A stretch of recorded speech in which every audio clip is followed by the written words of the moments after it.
All right, and we are live. What is up, everybody? Aaron the Dog back with the final MMA breakdown of the week. It's a somewhat of a special one, if you want to call it that. The LFA 138 breakdown show. LFA live from Shawnee, Oklahoma. Unfortunately, Lucky Lock's not able to join me, so I will be solo for this show. But it should be a decent LFA. Always a big fan. Coming out a little bit early before the odds have actually come out for the fights, but I think I'll have a good idea of who would be the favorite. Depending on some of the prices, I'll try to give my thoughts on that, and then I will also be giving my picks for the PFL at the end very quickly. PFL at this point, I'm not going to be dedicating a show to for this season, and I'll be determining moving forward what I'll be doing with the PFL. But I'll add my quick PFL picks to the end. I do have odds for those. It should be a good show here, so we'll get right into it. We're starting with one of the Asgar brothers, both Asgar and Motaz Asgar fighting on this card. The less experienced and slightly larger Motaz Asgar making his main card debut here against Chris Makate at the 150 division. And just starting out, here we go. Chris Makate, we are familiar with him. He has been on the LFA circuit before. 4-1, 29 years old, out of House of Muay Thai. 4-1 now in his career, as I said, 29 years old, Old Dominion University wrestler, good striker, has taken his opponents to the ground typically, if not able to get the finish quickly. He was finished rather quickly by Alberto Rodriguez in his one LFA performance back in March of 2021. Not a great look. Alberto's been okay. He's been kind of up and down on the LFA scene. Gone onto the regional scene with Combate Global against an 0-0 fighter, put him away in the second round. Looked pretty good there, but again, 0-0. Two 0-0 fighters got a decision in the next one, and then went against a fellow 3-1 fighter, got the rear naked choke. And that was in May of this year. He's looked pretty good. He's pretty aggressive, likes to be in the face of his opponent. Motaz Asgar, pretty similar, 24 years old, 5'7", Factory X Muay Thai representative. Typically also pressures with the wrestling. Finished his last fight as well with a rear naked choke. Beat Alberto Rodriguez by decision, actually, right before Alberto got the win over Chris Makate. As an amateur, very successful as well. Good amateur experience. Got a variety of finishes. Good jiu-jitsu, good wrestling. I think this will be a fight where Motaz will be expected to have the advantage here. Motaz in his last fight was at lightweight, while Chris Makate for his last fight, I believe, was at 145, but let me just check. Yeah, was at featherweight. So I would anticipate Motaz being the bigger guy, being able to maybe control where the fight takes place. I like Motaz to take the win in this spot here. That will move on to the next fight at 145. And just get my times down here with Jota Ninomiya taking on Nicktalavera here, 2-1 versus 1-0 at 145, 29 and 26 years old, respectively. Nicktalavera, known as Slick Nick, 2-1 for the Rough House MMA product here. Alternate wins and losses so far. Likes to get his opponents to the ground with his jiu-jitsu as two finishes, both by rear naked choke. Has not fought an opponent with a win so far, or a loss, frankly. So all debuting opponents in 2021 as an amateur. Had a pretty mixed bag of an amateur results here. I lost Eric Masato a couple times on the amateur scene, getting submitted in most of his losses as well towards the end of his career. So definitely likes to mix it up on the ground against Jota. I don't think that's going to be as much the issue. Jota is a pretty good striker. Does have some jiu-jitsu in his back pocket. Was able to watch his debut as an amateur against Edwin Chavez. Gone on to see how Edwin Chavez has looked. It was a very good fight till the finish, actually. Looked to hold his own. Ricky Field in the debut, 34-second knockout. Really clean, quick knockout. Jota looks like he could really be an exciting fighter here. Late kind of come up here at 5'9", able to get kind of in and out with his strikes, good power, accurate. Excited to see him avoid how he deals with the ground game potentially, Nick, but I don't think he'll have trouble. I expect Jota to be a pretty big favorite. Jota by KO for me. Um, that will move us on to the next fight. Our next three fights are actually all at 145 pounds. AJ Cunningham in the next fight making his return to the LFA. AJ Cunningham, a big part of why I went with Javier Garcia this past weekend, ended up paying out very well at the plus 200 clip against Luis Gomez, I believe. But AJ Cunningham, ton of promise. He's going to have Bryce Mitchell in his corner, taking on Shea Connolly here. 6-4 Shea Connolly, 8-2 AJ Cunningham, the Savage, very good sized featherweight. Even though Shea Connolly's coming down from 155, Shea Connolly's even fought at welterweight before. 6-4, but I mean, he started out his career with a pretty rough go of it. He was 1-2. He ended up at 2-4 through his first 6. So pretty rough go of it. Losing to guys like Gage Young in his MMA debut. Gage Young is definitely one of the up and coming prospects. Went to a decision with Gage. Not a lot of guys are going to a decision with Gage Young. This got another big knockout this past week. And with FAC, also AJ Nichols, another guy who's on the regional scene a ton, got submitted by him. I don't have a ton of shame in those. So few good losses early on, frankly. Marshall Kemp, not sure what came out of him, but since then he has rebounded with 4 straight wins. The level of competition, though, is a concern. They have all been finishes, so I'll give Shea that. But he's beating an 0-2, a 1-0, 4-7, and 0-3 was his last win over Dalton Duncan, which was a 14-second knockout, real clean head kick, and put him away. AJ Cunningham, definitely the much more polished, I think more promising, and he's going to be the bigger guy, even though he's not cutting the weight here. Shea making his 145 debut here, which I'm not crazy about. Coming off a split decision against Jonathan Jackson. Again, seems to be a little bit gun shy since that loss to Javier Garcia, which you'll see happen to guys who are kind of on a run. He was not undefeated, but he definitely was on a run. His other loss coming to Sol Hatley Jr. It is pretty telling that he has trouble when guys pressure him, make him fight off his back foot, and things like that, which I do think Shea has the ability to do here. For me, the last couple fights haven't made me more confident in AJ Cunningham, so I'm kind of gonna have to see him prove he can do that before I fully get behind him.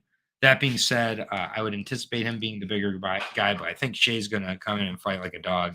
The one thing I'll say with AJ Cunningham, very tough guy as well. So I'll go with AJ Cunningham ever so slightly, but I'm curious to see the odds. I think Shea might be a little too doubted there, and he might be a potential dog spot there. But I'll go with AJ Cunningham by decision. I think he's just going to be bigger, be able to defend takedowns, and kind of drain his opponent. But both guys fighting at 155 in their last fight. So it'll be interesting to see how both guys come in on weight.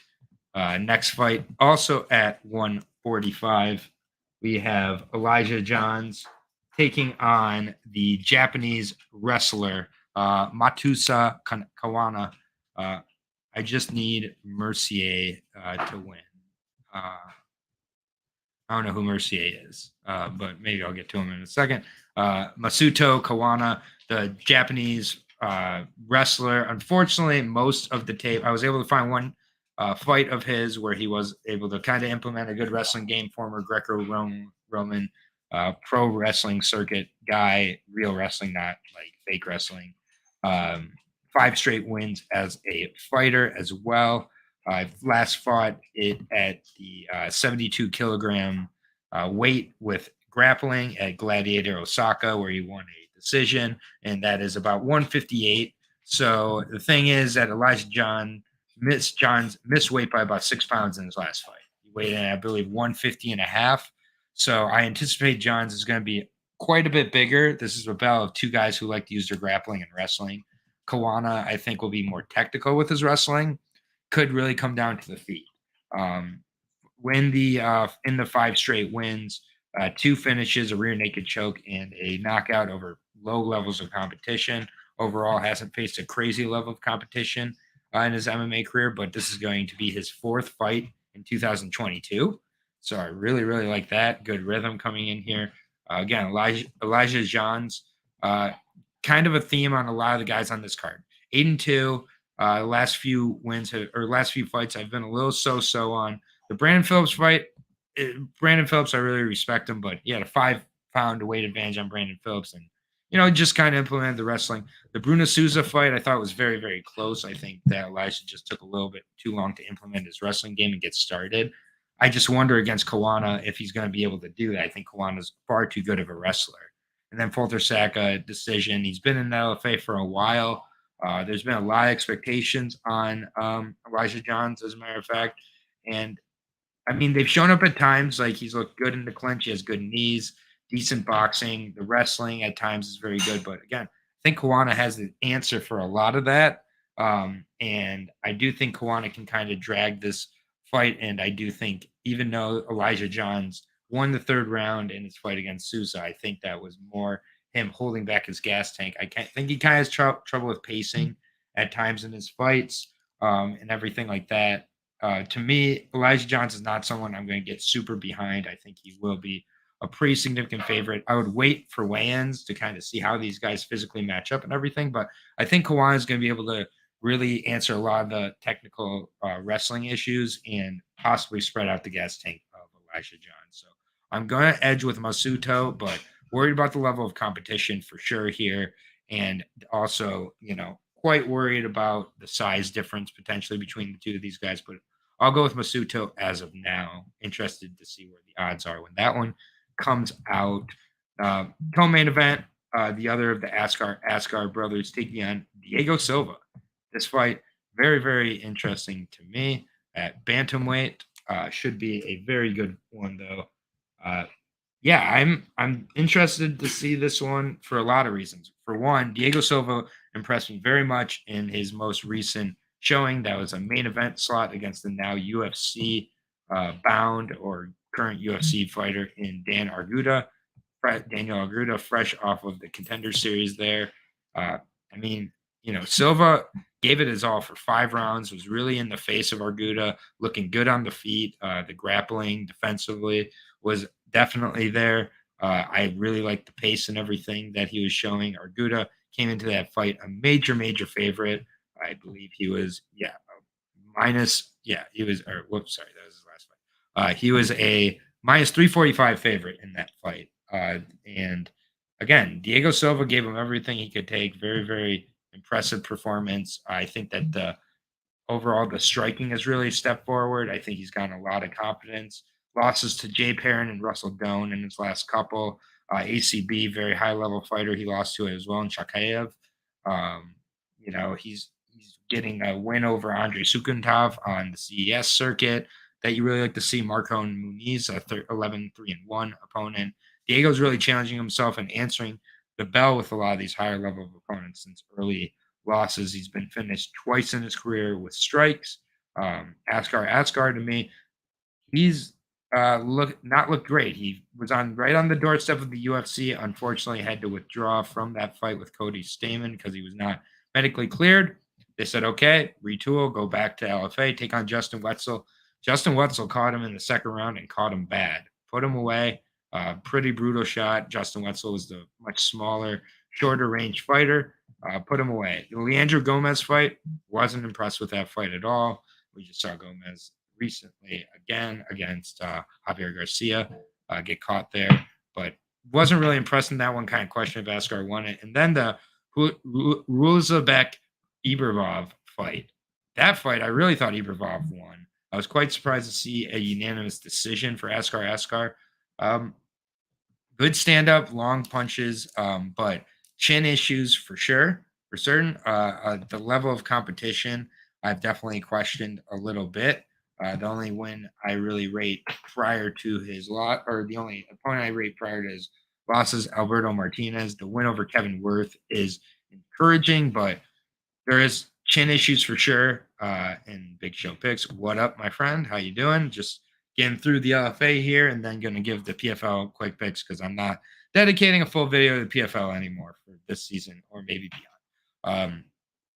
I think that this is a spot for me that I like the athletic ability of Diego Silva to really and also his cardio ability, just his abilities to get in and out. He's going to be shorter, but at the same point, I think he can get in and out, push the grappling.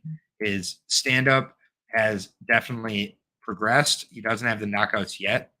So I do think that definitely making this fight dirty, get into a cage, getting it into a close kind of bout, I think he could have a lot of success. So I'm going to edge towards Diego Silva. I actually think he comes into that loss against Daniel Gruda in the main event of a title fight with a lot of confidence. And I think Asgar over his last three doesn't look like the same Asgar is against a lower level of competition. So I think Diego's the real deal. I think Diego takes this one by decision, but really good fight. Interested to see the odds on that one. But give me Diego Silva. Main event time at 135. So we have a co-main event and main event both at 135. Where are you up to tonight for the fights? I mean, you already know, man. Gonna be watching them. Already got our picks in. I am on Charlie Campbell in the main event as a solo bet. Billy Goff, I'm still on. It looks like some money's coming on Shimon. A little more nervous, but Walter Caldo or Costa or Acosta as well. I like. And then ever so slightly on Francis Marshall, but that's a fight I'm just sitting back and watching. It's too close for me. But those are my four. Those are my picks there. And also, who am I? And definitely Shannon Ross. Love Shannon Ross against Vinicius Salvador. Vinicius Salvador's stand up less than quality. But now I'll start the main event time. Bantamweights here. Ary Farias. I love Ary Farias. I'll say that right off the bat. Taking on Michinori Tanaka. Ary Farias, I'll say right away. I picked him in an LFA bout previous where he got knocked out very quickly. He looks like he's rebounded very well from that. He definitely has not taken his foot off the gas here at 32, knowing now is the time to kind of push for that run. Same with Team Alpha Male Japan's Michinori Tanaka, who's 31, just under 32 here. Coming off of that very impressive win against Ricardo Diaz, just dominated with the grappling, looked really physical, just looked great. And I picked Ricardo Diaz in that fight. Picked Ricardo Diaz last week as well. He just came up short, but again, looked really good there. First fight in MMA since 2019, and I didn't see much that bothered me. 3 straight wins, actually. He has a win over Bontarine in 2017, then a 3-1 Vladimir Litanoyev and 2019, and then the win over Ricardo Diaz. Looking really good in there. The grappling, the physicality looking good. His reaction to taking a punch after a little bit of time off. Everything was very encouraging. Ary Farias, Astro Boy, in great shape here. Rebounded from that Marcus Breno fight where he was knocked out in under a minute. To beat a Rodrigo de Mora, a 10-4 opponent. Diachin choked him with Casino. Fight 7. Went to the UFC Fight Pass Invitational where he went to a draw in December. So he's been off for about 8 months, but you look at him physically, and Ary looks very physically ready for this fight. He looks very, very strong. You're going to have to be very strong in there with a guy like Michinori Tanaka. But Michinori Tanaka, to me, he looks like he's on a mission. He looks like he wants to make amends for a very poor first UFC run against some high levels of competition here. The winner of this fight, I think, has an argument for either a title shot or a shot on the Contender Series, in my opinion. The grappling is going to cancel each other out here, and Michinori's just, I think, going to be a little longer and more busy on the feet to take this one. So I got Tanaka in this fight, got him to win a decision. I anticipate him being the favorite, but Ary is a dog, man. I really like him. So really quickly, I'll let you know my picks for the LFA, and then I'm moving over to the PFL very quickly to make my picks. I got Motaz Azkar. I got Jota Nimomiya. I got AJ Cunningham. I have Masato Kiwana. I've got Diego Silva, and I have Michinori Tanaka. Those are my picks for the LFA live from Shawnee, Oklahoma, with open scoring. So that might change a few of the fights as they go. Who knows? PFL 7 time really quickly. Let me just get the time down and we'll go through those. And by the way, LFA video on the channel right now. You can go check it out. Was able to put that up. And then, yeah, we got the LFA here as well as the PFL. And then the UFC video is also on the channel. Matthew Castellanos, what up, my friend? Just missed the LFA segment, which was just about 20 minutes, but was able to get through a lot of those fights rather quickly. So that's good. Now we're going to go to the PFL quick picks because that's how much the PFL deserves from me at this point. I'm not putting a full video together. I did do some tape, not a ton of tape, taking place from the Hulu Theater in Madison Square Garden. So the much smaller kind of subsection here. We start with a guy who lost me quite a bit of money when he was undefeated, and Muhammad Fawzi Sebi, if you remember correctly, his fight in Bellator, he ended up gassing out very badly against Ethan Hughes and getting KO'd in the third round. He's taking on a 1-0 Itzo Abuladze.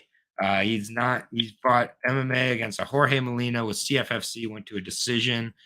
He's a grappler as well. So I think that Muhammad, it's just, can Sebe, keep the gas tank going or not, really is the question. And I'm not going to bet anything on this to find out. I'll go with Itzo until Sebi shows me he can put together a full game. I'm very unimpressed with Sebi. Next fight, a rematch. Martin Hamlet taking on Corey Hendricks here. This is a great fight, and we could use a regional expert, and more than welcome to come fight for the fights with us. Going to be going live with them. I don't know what you're saying, Big Char. Are you asking if I want to do a watch along tonight? If that's what you're asking, let me know. But hang on. Corey Hendricks against Martin Hamlet here. By the way, Sebi, real quick, Sebi is his line. Sebi's line isn't even on here. Of course not. Martin Hamlet, Corey Hendricks. Martin Hamlet, the slight favorite currently, even though Corey Hendricks exposed the gas tank once and put him away. Corey Hendricks, giving him again at plus money. He's going to do it again. Corey Hendricks has cashed a lot for me. Next, Dylan Potter versus Marcelo Nunes here. It's supposed to be Adam Koresh versus Marcelo Nunes. Adam Koresh withdrew. We know Adam Koresh failed last time. In this fight, I think it's going to be a better fight, frankly. I like Dylan Potter. I think he's a dog. I think he'll push Marcelo Nunes, but Marcelo Nunes by submission. Next, the first of, and this is just the order it's in on Tapology, the first of the light heavyweight semifinals, Rob Wilkinson versus Delon Monte. You already know Rob Wilkinson is my dude, so I'm definitely going with him here. I already had a bet on Rob Wilkinson preseason to win it all. I'm not changing it now. I think he knocks out Delon Monte, who took advantage of a terrible Emmanuel Sordi. Rob Wilkinson minus 305. He's the only piece I'm parlaying from this card. I'll say that right now. So he would be involved in my LFA parlays and other parlays for me personally. Oben Mercier versus Alex Martinez. I don't bet for or against Alex Martinez fights. They're always too close. Give me Oben Mercier. No dollars on that. That's a semifinal as well for lightweights.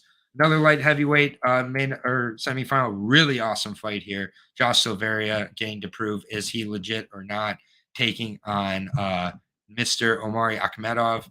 I might not be able to make a watch along tonight, Big Show, but let me know or shoot me a message on Instagram, Aaron the Dog Guy, and we can figure something out. I'd be happy to join you. And flattered that you call me an expert here. I gotta go with Omari Akhmedov, man. I think that I really have liked how he's been looking lately. Silveria, though, really advancing his stand-up and just overall game, maturing more and more from a physical perspective into 205. I got Omari Akhmedov at plus 150 right now. Not betting it, though. Minus 175 on Silveria. Pretty impressed. He's the favorite. Last of the semifinals in lightweight, rematch of Anthony Pettis and Stevie Ray. I just don't think Anthony Pettis has it anymore, man. I don't.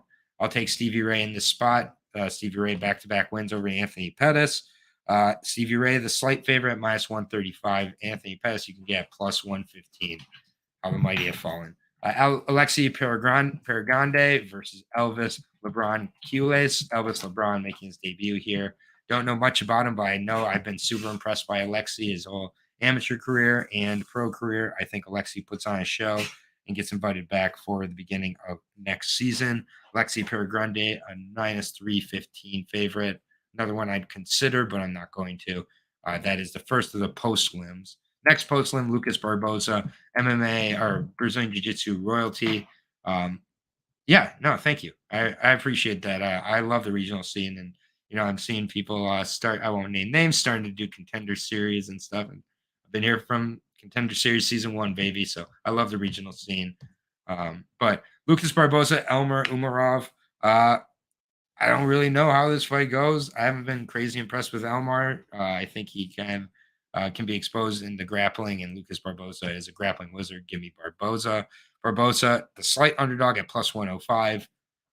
Not betting it. So, okay. Elvin Espinosa, 6-0, a finisher in all his fights. Really, really impressive dude. I love the guy. He's been off for over a year, taking on Corey Jackson here. Elvin should be able to show out. I hate his price at minus 340. I think that's crazy. Hasn't faced a huge level of competition. I think these guys could go in and throw down. And Brian Zucker, the mostly grappler, taking on Ricardo Jimenez here in the final post slim. Ricardo Jimenez 0-1-1, 3-0. Brian Zucker earning this from the Challenger Series. I got Zucker there by submission. And yeah, that's going to do it for the LFA 138 PFL 7 little breakdown combination show. That's the complete breakdowns for the week. We have the UFC breakdown on the channel already, and as well as the Contender Series. I've had that up since Sunday. Timestamps in the comments as always. I want to thank everybody for joining me. Big Show Picks. We'll be talking very soon. Hopefully, I'd love to join you face to face. I'd be happy to do it. Hopefully, these breakdowns have been helpful for you. Visceral, there you are. I appreciate it, man. You're welcome. Sorry I went a little early today. It's been a little bit all over the all over the place week, and you guys are here for information first and foremost. So that's what I do my best to provide. It's all on the channel now, so enjoy.